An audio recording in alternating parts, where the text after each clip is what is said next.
बिस्मिल्लाहिर्रहमानिर्रहीम, अस्सलामुअलैकुम, good morning Lahore. आज की खूबसूरत सुबह की बहुत सी चाहतों, बहुत सी मुस्कुराहटों, बहुत सी मोहब्बतों के साथ मैं हूँ रुखमा इरफान मलिक और आप सबको आज के इस शो में खुश आमदीद कहती हूँ। मौसम पर ज़रा मैं बात करना चाहूँगी, लेकिन उससे पहले ज़रा मैं ये बात आपको करना चाहूँगी कि हमारा जो सबकॉन्शियस माइंड है, इसकी जो पावर्स हैं, अगर आप इसको डिस्कवर करने लगें और एक्सप्लोर करने लगें, सो इसकी पावर इज़ जस्ट अमेजिंग। और ये कहा जाता है कि आप अपने सबकॉन्शियस माइंड को जिस अंदाज में प्रोग्राम करते हैं, एक तो हमारा कॉन्शियस माइंड होता है ना, the way I am moving my hands right now, तो ये मेरी कॉन्शियस एक्ट के साथ ये मेरी हैंड मूवमेंट है। लेकिन एक होता है सबकॉन्शियस माइंड। सबकॉन्शियस माइंड जो है हमारी सांस को कंट्रोल करता है, like I am talking right now, लेकिन मैं सांस जो है वो ऑटोमेटिकली चल रहा है। सो जो हमारा सबकॉन्शियस माइंड है, इसकी अलाइनमेंट और इसकी प्रोग्रामिंग जो है वो इंसान से बड़े बड़े काम करवा लेती है। आपको इसको इस्तेमाल करना आना चाहिए। और सबसे ज़्यादा हमारा जो सबकॉन्शियस माइंड है तब काम करता है जब हम रात के वक्त सो रहे होते हैं। उस टाइम हमारा सबकॉन्शियस माइंड जो है वो हरकत में आ जाता है। सो इसको प्रोग्राम कैसे करना है, इसकी छोटी सी एग्जांपल ये है कि अगर आप चाहते हैं कि आप अगला दिन, जो कि एक हर सुबह के लिए ऑब्वियसली जब हम देखें तो जो अगला दिन होता है, हर नई सुबह जो होती है वो एक उम्मीद का नया पैगाम लेकर आती है हम सब के लिए। सोते हुए आपने बस सोचना ये है कि obviously if you want to get up early, so obviously फिर आपने अपने दिमाग में ये सोच के सोना है कि मैं सुबह खुद ही उठ जाऊँगा, इतने बजे उठ जाऊँगा और ऐसे ऐसे मेरा दिन गुजरेगा, इतना अच्छा दिन होगा, अच्छे लोगों से मिलूँगा, अखलाक के साथ मिलूँगा, I will have the peace of mind. इस तरह की एफर्मेशंस आप जब अपने आप को रिमाइंड करवा कर सोते हैं, सो आप कभी नोट करें कि द वेरी नेक्स्ट डे आपका पूरा दिन उसी पैटर्न पर होता है, बिकॉज आपने एक दिन पहले अपने सबकॉन्शियस माइंड को अलाइन इस तरह से किया होता है। और अगर आप डेली बेसिस पर सबकॉन्शियस माइंड को अलाइन करने लग जाए ना, सो आपकी ज़िंदगी में एक निखार आएगा। लेकिन ये आपने एक्सपीरियंस आज से लाजमी करना है। चलें, इसी के साथ ज़रा अभी हम शो में आगे बढ़ेंगे और बात करना चाहेंगे मौसम की। सो गुज़श्ता रोज़ हमने देखा कि शहर लाहौर के कुछ मकामात पर बूंदाबांदी हुई, बारिश हुई, जिसके बाद इट सीम्स नाउ कि जो जाती जाती सर्दी थी उसको ना एक ब्रेक लग गई और सर्दी जो है ना वो रुक गई है। सो आइंदा 24 घंटों के दौरान महकमा मौसमियात के मुताबिक मौसम जो है वो सर्द भी रहेगा, खुश्क भी रहेगा। लेकिन हम एक्चुअल अपडेट जानेंगे अपने नुमाइंदे अहमद हसन से। सो अहमद, बताइएगा कैसा रहेगा आज, कल और आने वाले दिनों में एक्सपेक्टेड क्या है, मौसम कैसा रहेगा? आज बिल्कुल जाती सर्दी को एक बार फिर से ब्रेक लग गया है। कल रात जो है लाहौर में होने वाली बारिश की वजह से शहर लाहौर का मौसम एक दफ़ा फिर जो है वो सर्द हो गया है। मैं बता चलूँ कि महकमा मौसमियात के मुताबिक आज दिन में जो है वो दर्जा हरारत ज़्यादा से ज़्यादा जो है 29 और कम से कम 17 सेंटीग्रेड रहने का इम्कान है। शहर में जो है वो सर्द हवाएँ चल रही हैं, सूरज और बादलों की जो आग मचोली है वो भी जारी है।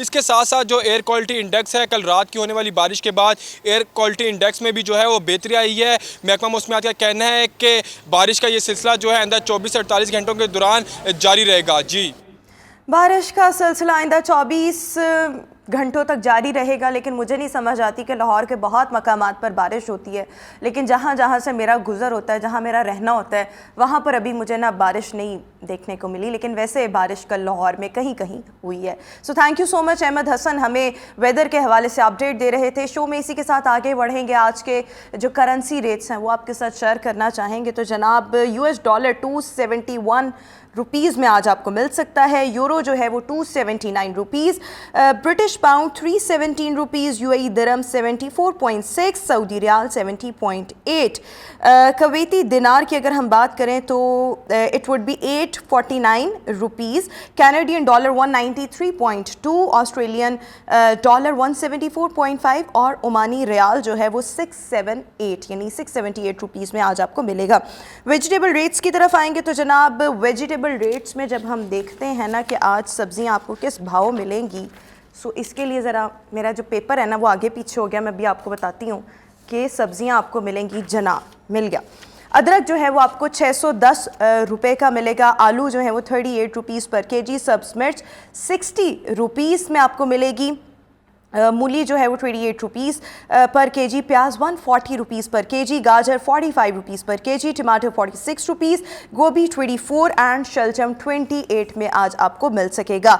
फ्रूट्स की हम बात करें तो सेब आपको मिलेगा जनाब 285 रुपीज़ पर केजी, केला 270 रुपीज़ पर दर्जन, पपीता जो है वो 200 रुपीज़ पर आ चुका है, अनार 620 रुपीज़ पर केजी, खजूर 460 रुपीज़ पर केजी एंड अमरूद जो है वो 96 में आज आपको मिलेगा। सो जनाब ये तो थे हमारे वेजिटेबल रेट्स। टॉप स्टोरीज़ की तरफ आएंगे क्विकली, और टॉप स्टोरीज़ में जो हमारे पास सबसे पहली खबर है वो ये है कि खेत और सब्ज़े के नीचे कायम जापानी लाइब्रेरी। बेसिकली ये जापान में एक कसीरुल मंजिला एक लाइब्रेरी कायम की गई है, लेकिन अंडरग्राउंड, और इसकी जब ऊपर हम सरफेस को देखते हैं तो उस पर आपको खेत ही खेत, सब्ज़ा ही सब्ज़ा नज़र आएगा। और ये ख़ास मकसद के तहत कायम की गई है, और मकसद इसका ये है कि लोग एक फ्रेंडली एनवायरनमेंट में, एक तो ये अगर हम कहें ये जो लाइब्रेरी है ये माहौल दोस्ती का एक अजीम शाहकार है, तो ये कहना हरगिज़ गलत ना होगा। फिर इसके साथ साथ एक जो बुक रीडिंग वाला एलिमेंट है उसको प्रमोट किया जाए, लेकिन इन अ वेरी पीसफुल एनवायरनमेंट, जहाँ पर आप बैठ के जो कुदरत है उसके साथ कनेक्ट कर पाएँ। सो बेसिकली इस मकसद के तहत जो है ये लाइब्रेरी कायम की गई है, और यहाँ पर मुख्तलिफ़ किस्म की जो कुतब हैं वो लोगों के लिए मुयस्सर आएंगी। इसी के साथ आगे बढ़ेंगे और ताइवान की सैर को जाएँ और डॉलर भी पाएं। बट ऐसा कैसे मुमकिन है? ऐसा जनाब इस तरह से मुमकिन है कि ताइवान की हुकूमत ने यह ऐलान किया है कि जितने भी सयाह हमारे मुल्क में आना चाहते हैं हम उनको वार्मली वेलकम करेंगे, और ना सिर्फ वेलकम करेंगे बल्कि उनको पैसे भी देंगे, पैसे देंगे, डॉलर्स देंगे। सो इंडिविजुअल्स को दिए जाएंगे $160, ठीक है जी, ये इंडिविजुअल्स का रेट है। जो ग्रुप्स में लोग आएंगे सो पर ग्रुप जो है वो मिलेंगे तकरीबन 665 के करीब जो है वो एक ग्रुप को जो है डॉलर्स जो है वो दिए जाएंगे, और ये डिजिटल करेंसी होगी। और इससे टूरिस्ट ने करना क्या होगा? उन्होंने सिर्फ और सिर्फ ये करना होगा कि वो एक्सप्लोर करें ताइवान को, टूरिज़म को प्रमोट किया जाए, और इन पैसों से वो अपनी ट्रांसपोर्टेशन, एकोमोडेशन और खाने पीने का जो ख़र्चा है वो जो है वो अदा कर सकें। और ताइवान की हुकूमत एक मकसद के तहत, यानी राइट नाउ उनका जो पर्पस है वो ये है कि इस साल हमारे मुल्क में 60 लाख के करीब टूरिस्ट आने चाहिए। दैट इज़ वाई उन्होंने ये अट्रैक्शन जो है वो अपने टूरिस्ट के लिए अनाउंस की है, और उनका ये मिशन है और उनका ये टारगेट है कि बाय द एंड ऑफ 2025 तक उनके जो टूरिस्ट हैं वहाँ पर 1 करोड़ तक आने चाहिए। सो इस मिशन के तहत उन्होंने ये फैसिलिटी जो है अपने टूरिस्ट को देनी है। अच्छा, आगे बढ़ेंगे और लॉटरी के गलत टिकट ने $50,000 का आपको तो कभी इनाम नहीं जितवाया होगा, लेकिन एक अमेरिकन खातून है जिन्होंने बाय मिस्टेक लेना जो था मतलब अगर हम कहें जो लॉटरी का टिकट था वो $20 का लेना था, लेकिन $2 का लेना था, लेकिन ले $20 का लिया, जिसके बाद वो अपसेट हुई कि भाई ये तो मेरे पैसे ज़ाया हो गए हैं। बट उन्होंने जब स्क्रैच किया so she found her self lucky, और उनके $50,000 जो थे वो इनामी रकम में निकल आए। इसी के साथ आखिरी स्टोरी की तरफ आएंगे, और जापान कचरा चुनने का आलमी मुकाबला जो है वो मुनक्किद करेगा। मुनक्किद जो है ये मुकाबला होगा नवंबर 2023 में। वी ऑल नो कि जो जापानी हैं they are so much conscious about cleanliness and the personal hygiene, इन चीज़ों का वो बहुत ख्याल रखते हैं। सो एक जो कंपटीशन है, kind of competition, it will be conducted in the year 2023, इसी साल, और नवंबर का ये महीना होगा, और जो ग्रुप सबसे ज़्यादा कचरा इकट्ठा करेगा उसको इनामी रकम से भी नवाजा जाएगा। सो ये लोगों के लिए एक एक्टिविटी तो है, apart from the activity factor आप एक मैसेज दे रहे हैं, नेशनली तो दे ही रहे हैं, अपने लोगों में एक वो कहते हैं ना एलिमेंट, और वो एट्रीब्यूट्स को प्रमोट कर रहे हैं कि कचरा चुनना और कचरा ना डालना। ऑब्वियसली जब आप कचरा चुनेंगे तो आपको पता भी होगा कि अब हमने दोबारा यहाँ पे गंदगी नहीं फैलानी।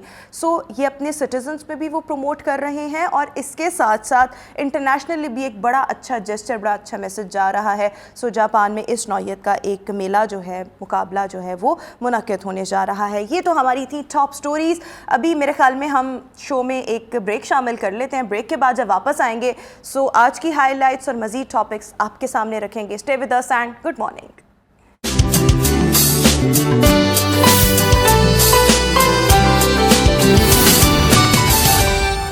Welcome back after the break. और शो का अब बाकायदा तौर पर आगाज़ करेंगे, अपने सेगमेंट्स की तरफ आएंगे। पहला सेगमेंट तो हमारा होगा हेल्थ एंड फिटनेस सेगमेंट। अभी हम ज़रा विटामिन डी की कमी पर बात कर रहे होंगे, और ये ऐसी कमी है जो कि इंसान के गोडों, गिट्टों और हड्डियों को हिला कर रख देती है अगर ये हो जाए। विटामिन डी की जब हम बात करते हैं so it's also called sunshine vitamin. और विटामिन डी जो है वो कैल्शियम के साथ लेना बहुत ज़्यादा ज़रूरी है। अगर आप खाली कैल्शियम का इस्तेमाल कर रहे हैं तो विटामिन डी आपकी डाइट में या आपको नेचुरल सोर्सेज से अगर नहीं मिल रहा, सो इट मींस कैल्शियम आपकी बॉडी में एब्जॉर्ब नहीं होगा और वो एज इट इज़ एब्जॉर्ब हुए बगैर एक्सक्रीट आउट हो जाएगा। इसी तरह अगर आप विटामिन डी कंज्यूम कर रहे हैं लेकिन आपकी डाइट में कैल्शियम नहीं, again it is going to cause problem. So parallel लेना इन चीज़ों को बहुत ज़्यादा, इन दोनों को बहुत ज़्यादा ज़रूरी है। लेकिन इसके कॉन्सिक्वेंसेस एंड कॉम्प्लिकेशंस क्या होते हैं अगर आपकी डाइट में विटामिन डी ना हो? साइंस एंड सिम्टम्स क्या होते हैं जिससे हम डिटेक्ट कर सकते हैं कि किसी भी इंसान में विटामिन डी की डेफिशिएंसी है? प्रिवेंटिव मेजर्स क्या हो सकते हैं डेफिशिएंसी से बचने के लिए? इस पर अभी हम बात करेंगे। न्यूट्रिशनिस्ट तबस्सुम खालिद इस वक्त हमें शो में ज्वाइन कर रही हैं। Tabassum, thank you so much and good morning. So vitamin D जिसे हम सनशाइन विटामिन भी कहते हैं, इसकी ज़रा अफादियत पर, इम्पॉर्टेंस पर थोड़ी सी रोशनी डालें। ओके, अस्सलाम वालेकुम। सबसे पहले तो मैं आपको बताना चाहूँगी कि हमारा जो फूड के कंपोनेंट्स है ना, लाइक ये एक बेसिक अवेयरनेस है जो हम सबको पता होनी चाहिए कि हमारे फूड को हमने बेसिकली 5 कंपोनेंट्स में जो है ना वो डिवाइड किया होता है। 3 इसके मेजर कंपोनेंट्स होते हैं और 2 माइनर कंपोनेंट्स होते हैं। कार्बोहाइड्रेट्स, प्रोटीन्स और फैट्स हमारे मेजर कंपोनेंट्स होते हैं, लेकिन ये जो माइनर कंपोनेंट्स हैं ना, ये वो चीज़ें हैं जो हमें डायरेक्टली एनर्जी तो प्रोवाइड नहीं करती, लेकिन ये हमारे जो सेल्स के नॉर्मल फंक्शनिंग होती है उसके लिए इंतहाई इंपॉर्टेंट है। और इस चीज़ के अंदर आ जाता है मिनरल्स और वाइटामिन्स। ठीक है, अब मिनरल्स भी हमारे पास बेतहाशा हैं, कैल्शियम, फॉस्फोरस, जिंक वगैरह, लेकिन हमारा मेन आज का जो टॉपिक है वो है विटामिन डी का। तो मैं उसी पे बात करती चलूँ कि विटामिन डी जो है वो हमारी स्पेसिफ़िकली बोन्स के लिए इंतहाई ज़रूरी है। बोन्स, मसल्स, आजकल लोगों को बहुत दर्द हैं, जोड़ों का दर्द, कमर दर्द, सर दर्द, इवन डिप्रेशन के अंदर लोग जा रहे हैं।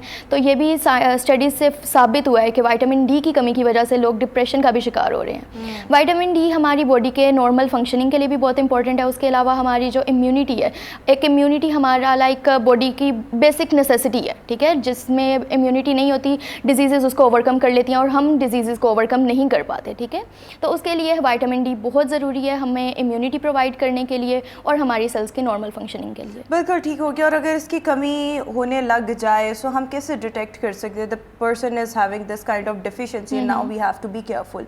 सो वो साइंस एंड सिम्टम्स क्या हैं जिससे हम डिटेक्ट कर सकते हैं इसकी डेफिशिएंसी को? एग्जैक्टली, देखें साइंस एंड सिम्टम्स इसके कोई इतने वास्ट और शार्प नहीं है कि हम देख के बता सकें कि इस बंदे में जो है ना विटामिन डी की कमी है। ठीक है, लेकिन चीज़ ये है कि हमें अवेयरनेस होनी चाहिए कि हमारे अंदर, अच्छा जैसे कि मैं आजकल बात करूं कि पाकिस्तान में मोर देन 80% जो पॉपुलेशन है वो विटामिन डी की कमी का शिकार है। ठीक है, अब इसकी वेरियस रीजंस हो सकती हैं कि लोग सनलाइट से फ़ायदेमंद नहीं होते, एक्सपोजर नहीं होता उनका मेल नरिश्ड होते हैं, डाइट से वो पूरा अपनी तौर पे विटामिन डी को हासिल नहीं कर सकते। ठीक है, और अगर एक बंदे में लाइक आजकल तो मैं कहूँगी कि हमें सिम्टम्स, साइंस एंड सिम्टम्स पे तो जाना ही नहीं चाहिए, क्योंकि मेनली हर लोगों को आजकल चलते हुए थकावट का शिकार, हड्डियों में दर्द, जोड़ों में दर्द, गोडों में दर्द, इवन ओल्ड एज पीपल में, मोस्टली फीमेल्स में ये चीज़ शिकायत पाई जाती है। तो मेरे अकॉर्डिंग आजकल हर बंदे को अपने विटामिन डी का टेस्ट करवाना चाहिए। इवन मैं और आपको भी विटामिन डी का टेस्ट करवाना चाहिए। अच्छा, विटामिन डी के टेस्ट पर भी बात करेंगे, लेकिन साइंस एंड सिम्टम्स यानी हम क्या,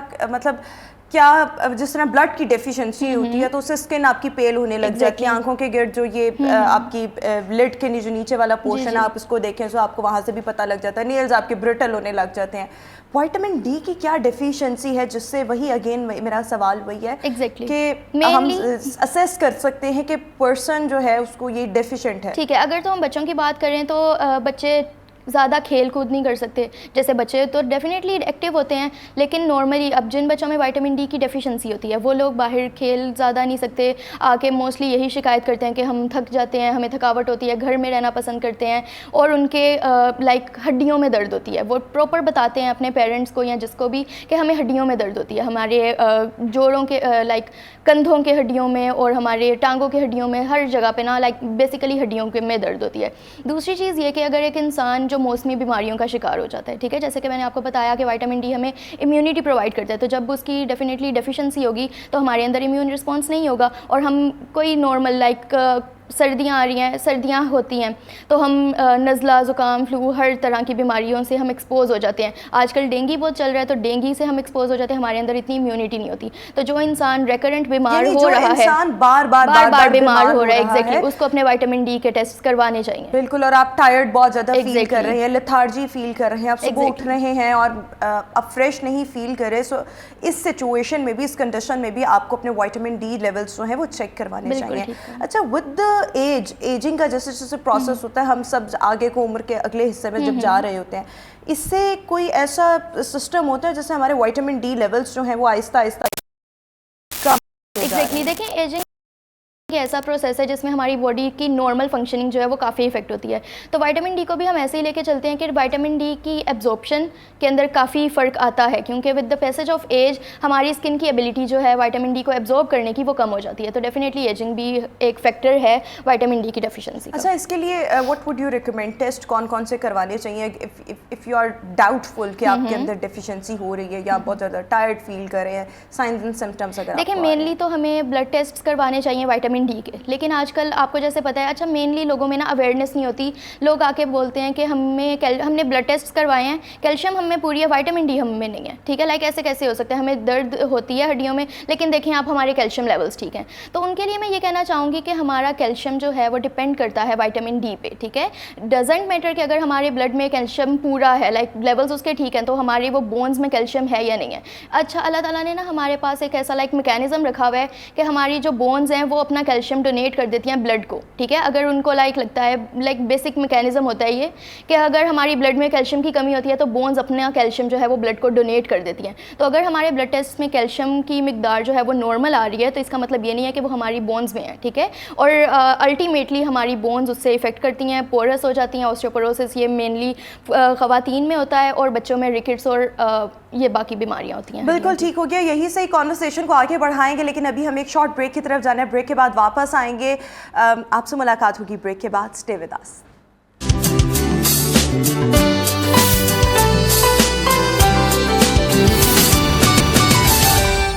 welcome back after the break. और तबस्सुम खालिद न्यूट्रिशनिस्ट हमारे साथ इस वक्त शो में मौजूद है और हम बात कर रहे थे विटामिन डी की डेफिशिएंसी पर और इसको बेहतर कैसे किया जा सकता है अगर आप विटामिन डी में डेफिशिएंट हो गए हैं। सो तबस्सुम, मैं अगला सवाल आपसे ये पूछना चाहूँगी, अभी हम बात कर रहे थे कि साइंस एंड सिम्टम्स क्या है, लेकिन इसके प्रिवेंटिव मेजर्स क्या हो सकते हैं? प्रिवेंशन के बाद हम आएंगे ट्रीटमेंट पर कि जब डेफिशिएंसी हो गई है, लेकिन अगर मैं चाहती हूँ कि I am feeling okay but मुझे फ्यूचर में ये डेफिशिएंसी अवॉइड करनी है, अल्लाह ना करे होना चाहिए, सो मुझे इसके लिए क्या करना है? Preventive measures. देखें, हमें सबसे पहले तो अपनी, जैसे कि मैंने आपको बताया कि विटामिन डी हमें 3 सोर्सेज से मिल सकता है। ठीक है, नेचुरली हम सनलाइट को एक्सपोजर करें अपनी स्किन को। दूसरी चीज़ ये कि हम मेल नरिश ना हो। ठीक है, हमारी डाइट में अल्लाह ताला ने बहुत से फ़ायदेमंद चीज़ें रखी हैं। अगर हम एक बैलेंस डाइट ले रहे हैं तो मेरा नहीं ख्याल कि कोई भी बंदा विटामिन डी डेफिशिएंट होगा या कोई भी विटामिन की उसके अंदर डेफिशिएंसी होगी। तो इसलिए मेरे ख्याल में कि आजकल जो बच्चे दूध नहीं पीते, बच्चे क्या, इवन यंग इंडिविजुअल्स, वो कहते हैं नहीं हमें स्मेल आती है दूध से या वट एवर। खैर, तो मैं उनको कहूँगी कि एक बैलेंस डाइट में दूध की बहुत इंपॉर्टेंस है, उसको लेना चाहिए। और अगर स्पेशली आप कंसर्न है अपने विटामिन डी के लेवल से तो आपको दूध अपनी डाइट में शामिल रखना चाहिए। And other than milk? Other than milk वो आपको मैं सोर्सेज बता सकती हूँ कि एग बहुत अच्छा सोर्स है विटामिन का। ठीक है, उसके अलावा फ़िश के अंदर स्पेसिफिक सैल्मन या टूना फ़िश हो सकती है। उसके अलावा डेयरी के हर सोर्सेज, ठीक है, लाइक दूध हो गई, पनीर हो गया, दही हो गई, मक्खन हो गया, ये चीज़ें अगर आप अपनी डाइट में शामिल रखेंगे तो definitely vitamin D balanced way, ये नहीं कि आप excess of everything is bad. Exactly, वही मैंने कहा बैलेंस डाइट इंपॉर्टेंट है। जो बटर शटर है ये भी तो ऑब्वियसली इसमें फैट भी फिर ज़्यादा होता है, सो आपने उसको अवॉइड भी करना है। अच्छा, एक और चीज़ की, because vitamin D is also called sunshine vitamin, so धूप की इसमें क्या इंपॉर्टेंस है और किस वक्त की धूप?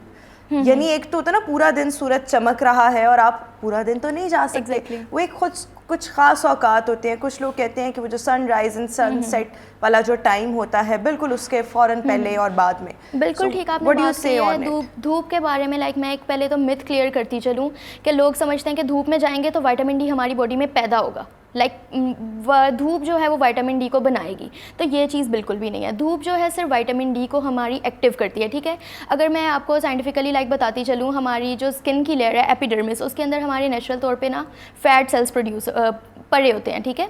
और वो फैट जो है वो in the form of 7 dihydroxy cholesterol की फॉर्म में पड़ी होती है, ठीक है। तो अच्छा, ये अब हमारी ना रो फॉर्म है। विटामिन डी यही होता है, लेकिन ये हमारी रो फॉर्म है जो कि हमारी बॉडी के लिए बिल्कुल भी यूज़फुल नहीं है, ठीक है, किसी भी तरीके से।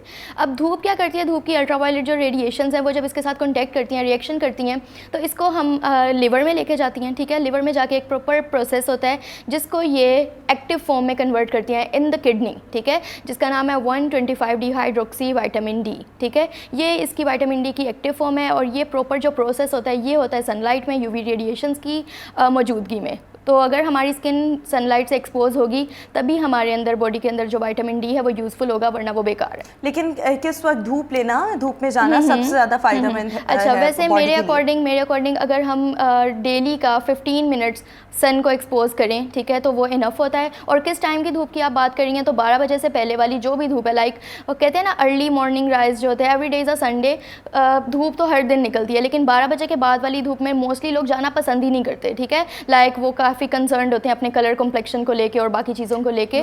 तो अगर 12 बजे के पहले वाली जो लाइक धीमी धीमी धूप होती है ना, उसमें हम लोग कर सकते हैं। बिल्कुल ठीक हो गया। और ऐसे जैसे अभी तो सर्दी है तो दोपहर के वक्त में, मतलब सर्दी एंड हो रही है, लेकिन सर्दियों में धूप को सेकना, मतलब धूप लेना बहुत अच्छा लग रहा होता है, लेकिन जो सनराइज़ के वाला टाइम होता है फिर उसके बाद की जो सूरज की किरणें होती हैं वो बहुत ज़्यादा फ़ायदेमंद होती हैं किसी भी इंडिविजुअल की बॉडी के लिए।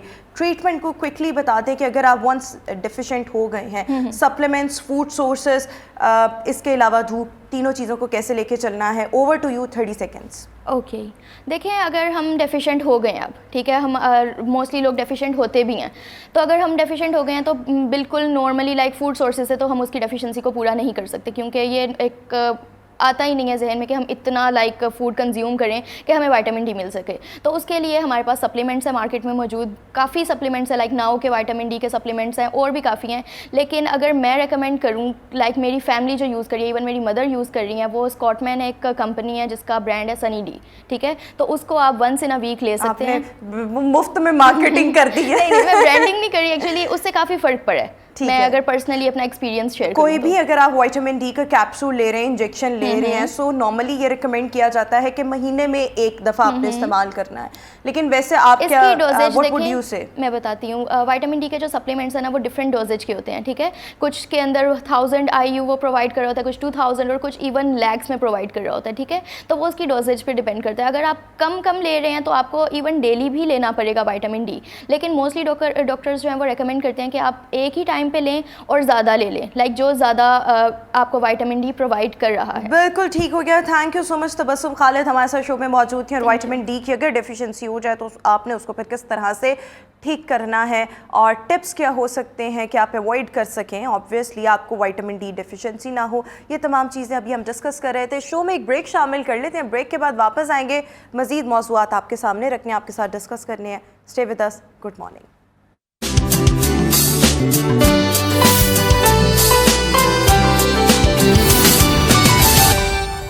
ब्रेक के बाद एक बार फिर से हम आपको गुड मॉर्निंग लाहौर में खुश आमदीद कहेंगे। व्यूअर्स, जब हम महंगाई की बात करते हैं और एक तरफ पेट्रोलियम मसनूआत की कीमतों में जो इजाफ़ा हो चुका है और इस महंगाई ने आवाम की जो कमर है वो तोड़ कर रख दी है। अच्छा, कुछ अरसे तक अभी भी हम देखें तो लाहौर की सड़कों पर जो गाड़ियों का लोड है वो ज़्यादा हुआ था, लेकिन अभी सिचुएशन जो है वो लोग जो हैं वो अपनी गाड़ियां जो हैं वो फ़रोख्त करने पर मजबूर हैं। इसके साथ साथ इस वक्त अगर हम देखें तो लाहौर के अगर शोरूम मालिकान इनके इश्यूज़ को पर्टिकुलरली अगर हम डिस्कस करें, LCs बंद हैं मुल्क में, डॉलर जो हैं वो उस तरह से उनकी किल्लत है जिसकी वजह से गाड़ियाँ जो हैं वो दरामद नहीं हो रही। ऑलरेडी जो गाड़ियाँ शोरूम्स पर खड़ी हैं वो अगर हम देखें तो कस्टमर्स की बाइंग कैपेसिटी इतनी रिड्यूस हो चुकी है ड्यू टू इन्फ्लेशन या पेट्रोलियम मसनूआत की कीमतों में जो हालिया इजाफा देखा गया है, तो लोग इतना इंटरेस्ट भी नहीं शो कर रहे गाड़ियां ख़रीदने में। सो इस वक्त चैलेंजेस जो हैं जहां एक तरफ आवाम के लिए हैं, वहीं दूसरी तरफ अगर हम देखें तो ऑटोमोबाइल इंडस्ट्री से जो वाबस्ता लोग हैं, शोरूम मालिकान हैं, मैन्युफैक्चरर्स हैं, उनके लिए एक बहुत बड़ा प्रॉब्लम और चैलेंज जो है वो सिचुएशन बन चुकी है। सो एक्चुअल हकाइक क्या है, किस तरह से चीज़ों को बेहतर किया जा सकता है, काम कस्टमर की इस वक्त डिमांड क्या है, इस पर अभी हम बात कर रहे होंगे। हमारे साथ को फाउंडर पार्क व्हील्स सुनील मन साहब हमें इस वक्त शो में ज्वाइन कर रहे हैं। सुनील साहब, thank you so much and good morning. So मैं यहीं से गुफ्तगू का आगाज़ करना चाहूँगी कि what actually is the reason जिसकी वजह से लोगों की बाइंग कैपेसिटी दिन ब दिन रिड्यूस होती जा रही है। महंगाई एक वजह, दूसरी वजह हम पेट्रोलियम मसनूआत की कीमतों में इजाफा करार दे सकते हैं, कोई तीसरी वजह भी है, या इन दो वजूहात की बिना पर ही कस्टमर्स जो हैं वो परेशानी और तजब्जुब का शिकार हैं? जी, अस्सलाम वालेकुम। वालेकुम अस्सलाम। अगर मैं आपके सवाल के जवाब एक लाइन देना चाहूँ तो वो ये होगा कि we earn in rupees and we spend in dollars. तो हमारा इशू ये है कि हम जो भी कोई चीज़ लेते हैं वो बाहर से इंपोर्ट होती है या उसके कंपोनेंट बाहर से इंपोर्ट होती हैं, और मैं और आप हम सब लोग कमाते पाक रुपीज़ में है, ना आपकी इनकम ऊपर गई है ना मेरी ऊपर गई है। बट दुनिया जहान को इससे कोई ताल्लुक नहीं है कि मेरी आपकी इनकम क्या है, because the things we are importing from abroad वो डॉलर बेस्ड है, डॉलर की प्राइस इंक्रीज कर रही है, आपका पाक रुपी डेप्रिशिएट कर रहा है, तो उसकी वजह से गाड़ियों की प्राइसेस बढ़ रही हैं, नई की भी यूज की भी, और लोगों की बाइंग पावर से बाहर है। पेट्रोल का रेट मेरा नहीं ख्याल बाइंग के डिसीजन में इतना जो है वो इफेक्ट करता है गाड़ी लेने के लिए। अगर आपने मैंने दफ्तर जाने के लिए, कॉलेज जाने के लिए या किसी भी काम के लिए गाड़ी खरीदनी है तो पेट्रोल का रेट बढ़ने से वो गाड़ी लेना नहीं छोड़ेगा। बिल्कुल ठीक हो गया। अच्छा, इसके साथ साथ अगर हम मैन्युफैक्चरर्स के चैलेंजेस की बात करें तो क्या चैलेंजेस जो हैं इस वक्त हमारी ऑटोमोबाइल इंडस्ट्री, मैन्युफैक्चरर्स, शोरूम मालिकान, उनके मसाइल इस वक्त क्या हैं? देखिए, ऑटो मैन्युफैक्चरर का सबसे बड़ा मसला इस टाइम पे सर्वाइवल है। Survival in the sense that कि आप और मैं अगर कोई भी प्रोडक्ट बनाते हैं और हमें उसके इंग्रेडिएंट इंपोर्ट नहीं किए देने जाएंगे, जबकि एक लीगल कारोबार है और उसकी लीगल इंपोर्ट है, तो आप प्रोडक्शन कैसे करेंगे? तो पिछले साल मई से तकरीबन मसला चल रहा है एलसीज का, जो आपने सुना होगा। सीकेडी किट्स आती हैं गाड़ियों की, कंप्लीटली नॉकडाउन किट, जिसको आप यहाँ पे जोड़ के फिर गाड़ी बनाते हैं। तो वो जो है पिछले साल मई से तातुल का शिकार है, जिसकी वजह से आपने सुना होगा सुजुकी, होंडा, टोयोटा सब ने लॉकडाउन जो अपने क्लोजर से प्लांट्स की अनाउंस किए थे, एक डेढ़ महीना बंद रहे प्लांट्स। तो वो मेन रीजन है। और इससे बड़ा जो मुझे लगता है कि प्रॉब्लम पाकिस्तान के लिए वो ये है कि हमारे यहाँ पे जनरली अवाम जो है ना वो बड़े खुश होते हैं कि अच्छा इन कंपनियों ने हमें बड़ा लूटा है, तो बड़ी अच्छी बात है, ये बंद हो रही है। तो ये 13 कंपनियां, इनका पाकिस्तान में शायद इतना बड़ा इंटरेस्ट या इतना स्टेक ना हो जितना हमारी पूरी वेंडर इंडस्ट्री और लाखों लोग मतलब डायरेक्टली और इनडायरेक्टली इस ट्रेड से कनेक्टेड हैं, वो शोरूम वाले हों, वो यूज कार के पार्ट्स वाले हों। ये सारा एक साइकिल है इकोनॉमी का जो सारा रुक जाएगा। बिल्कुल ठीक हो गया। अच्छा, जो शोरूम मालिकान के पास इस वक्त गाड़ियां खड़ी हुई हैं, क्या उनका कोई बायर, कोई क्लाइंट, कोई कस्टमर आ रहा है? और अगर आ रहा है तो क्या एक आम कस्टमर की डिमांड इस वक्त क्या है?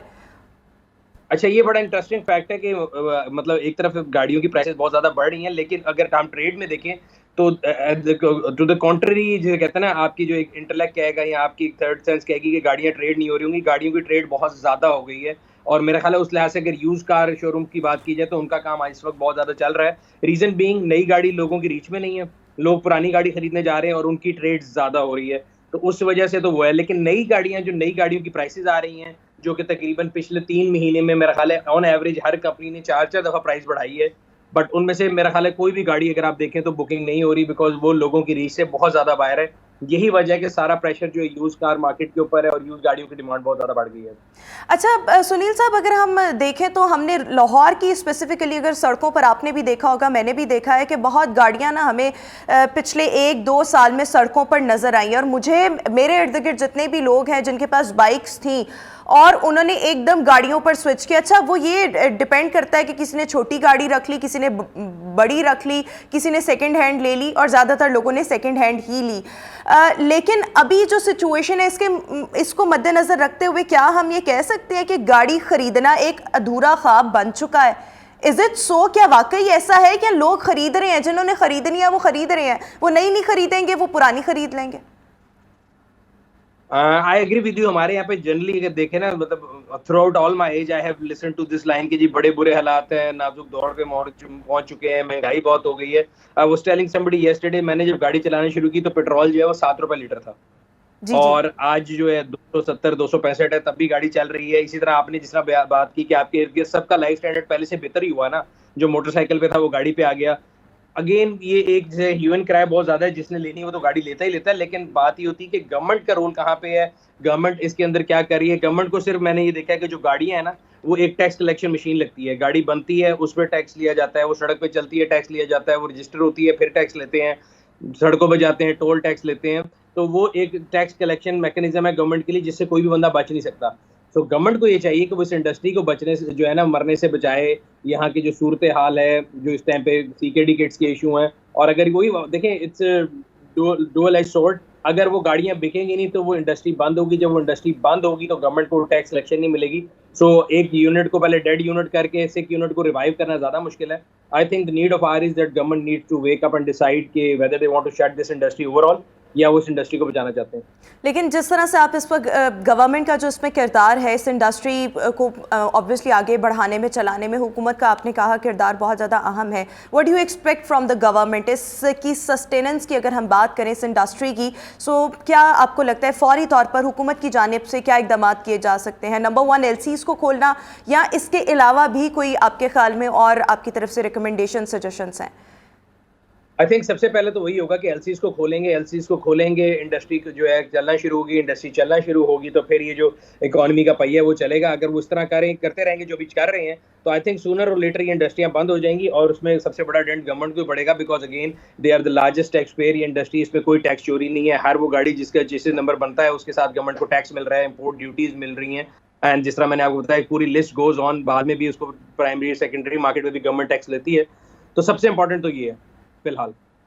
बिल्कुल ठीक हो गया। अच्छा सुनील साहब, यहाँ पर एक और मैं सवाल आपसे पूछना चाहूँगी कि जिस तरह से हम देखते हैं ना, महंगाई होती है और महंगाई दिन ब दिन बढ़ती चली जाती है। अगर हम बेसिक नेसेसिटीज़ की बात करें, जिसमें हमारी आटा है, चीनी है, दालें हैं, वो एक दफ़ा अगर बढ़ी है ना, तो वो आइंदा आने वाले वक्त में उससे ज़्यादा ही हम देखेंगे। कभी हमने उनका ये नहीं देखा कि वो चीज़ें, कीमतें जो हैं वो रिवर्स हुई हों। अभी भी जो कीमतें हैं वो गो के माजी से बहुत ज़्यादा हैं, लेकिन ये कभी रिवर्स नहीं हो सकती। आपको क्या लगता है, एलसीज़ खुल जाए, चीज़ें बेहतर हो जाएँ, मुल्क में डॉलर भी आने लग जाएँ, हमें IMF की किस्त भी मिल जाए, लेकिन कोई ऐसा वक्त आएगा कि ये जो गाड़ियों की कीमतें दिन ब दिन बढ़ती चली जा रही हैं, इनको कहीं पे ब्रेक लगे, या इनके हम रिवर्सल को देखें, या ये भी हम यही देखेंगे बाकी चीज़ों के कंपैरिजन में अगर हम देखें तो ये भी दिन ब दिन हमें बढ़ती हुई नज़र आएंगी और गाड़ी आपका एक एसेट फिर बन जाता है अल्टीमेटली? आपने जो बात की वो उसको इकोनॉमिक्स टर्म में प्राइस स्टिकीनेस कहते हैं, कि प्राइसेस जब एक दफ़ा ऊपर जाती है तो वापस नहीं आती।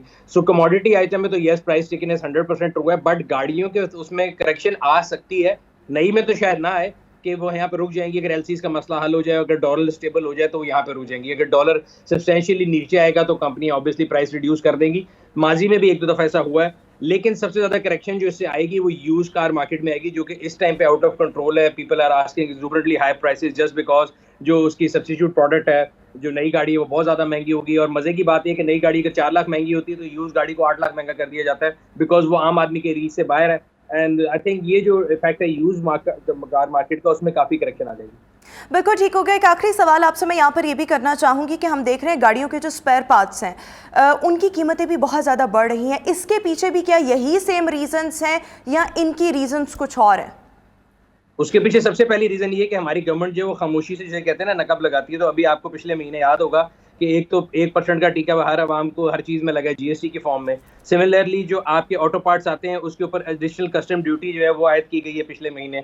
तो ये खामोशी से चुप चुप करके जो है ना थोड़े थोड़े टीके आपको लगते रहते हैं, जिसकी वजह से ये चीज़ें बढ़ती जाएंगी।